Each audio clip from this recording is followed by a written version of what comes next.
And that's what we're going to talk about. This cartoon is quite fun. It's a depiction of what an academic is. Teaches, researches and writes. And writing, of course, is not just for the manuscripts, but for the funding. But why do we want to publish? And there are these things that I think we can all agree about, but for you as individuals, you need to publish to further your career, to become known. So the world needs to know about your work. And of course, not just to promote you, but to promote what you've discovered and to move forward science. So the one message, the one slightly fun thing that I wanted to give to you in this 10 minutes is how do we go from experiments to writing a paper?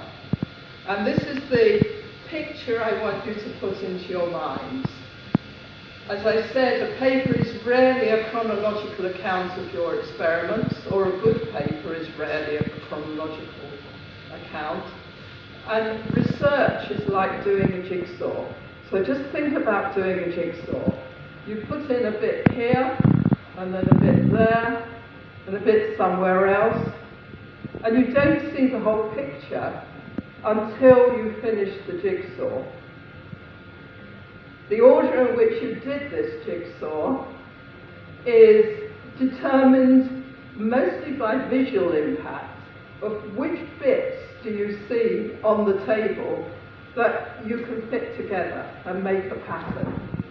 Does that resonate with you as to what research is like? That you're picking up some bits from experiments and understanding those bits, but you don't know how they fit into the whole picture. So try and remember that jigsaw when you're writing a paper.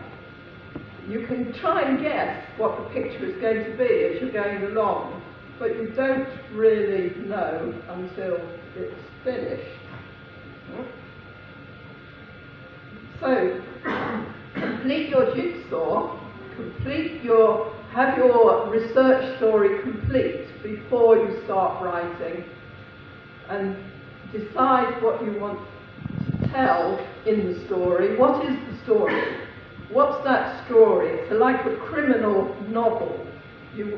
How are you going to tell the story? Give the evidence and build it up to give it an exciting end, an exciting impact. And don't just put together reports of your experiments. So what do you imagine is happening here? We've got somebody here from a jigsaw, from our experiments. Now, it looks as if he's running somewhere. So that's the bit of the story we've got. Now, we've got another bit of story. We've got some balloons. So what's he doing? Is he running after the balloons? We're getting these bits in a chronological order. And now we've got the property,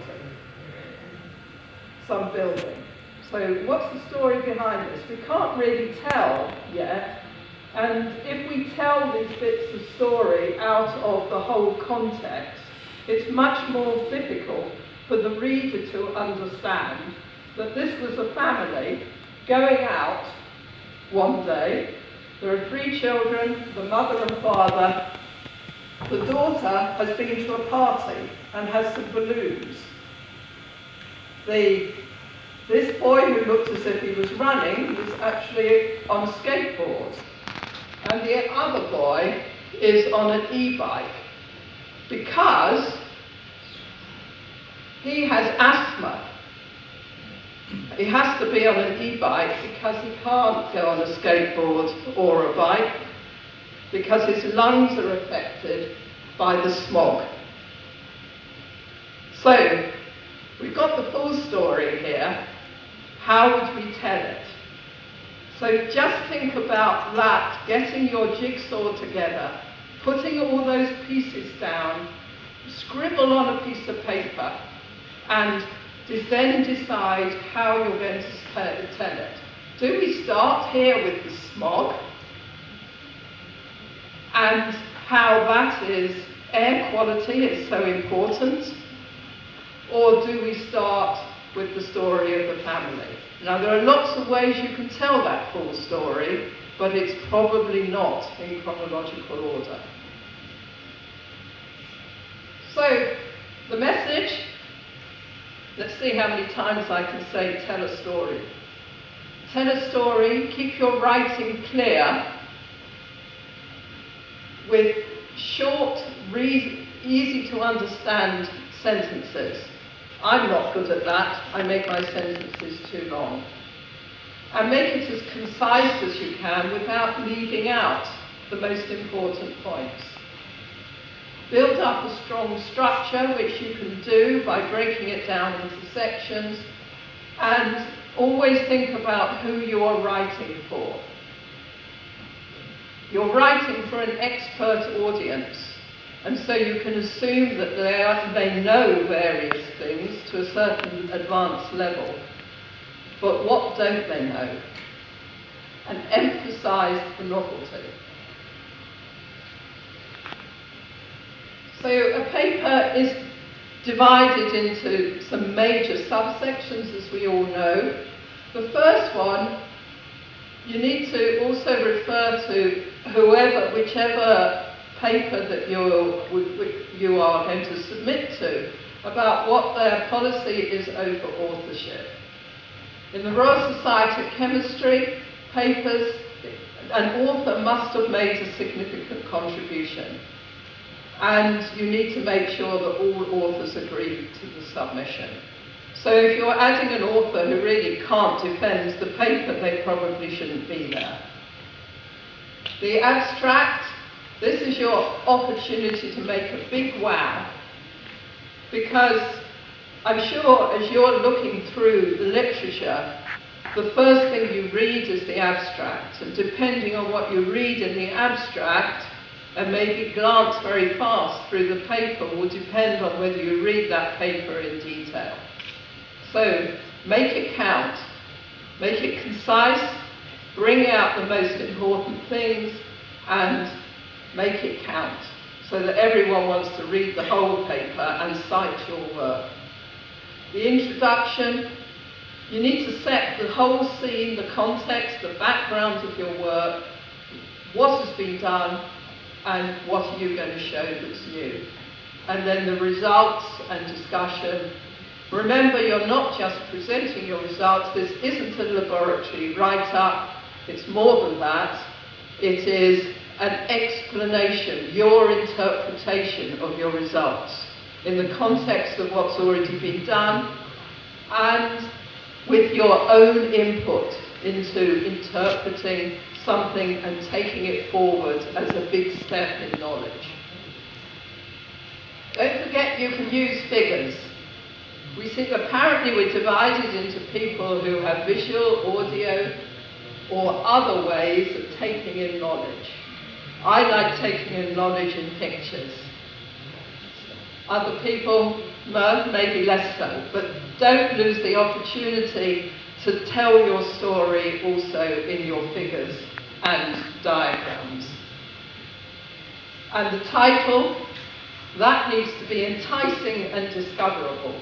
And here's an example that's been given. Durable and self-healing, super amphiphilic coatings, repellent even to hot liquids. And the alternative is something that's long and undecipherable, or so short that it really doesn't tell you enough. So get your title right. And in some journals you'll find there are opportunities to improve the impact. With the RSC, you can find on the website a way to sign up to Kudos, and it takes about 15 minutes, and it's supposed to increase the impact and downloads by about 25%. So I have to finish there. Don't forget you have to deal with data more and more these days and upload that. And whoops, where's that gone? see there. Don't know where that came from. I'm just going to leave this up, if I can make it stay there. There's a set of resources that you can have a look for more. Thank you very much for listening. I noticed that there are a lot of people who've really published. I hope it resonates for them too, as well as for those people who are just beginning their publication careers. Thank you. Thank you.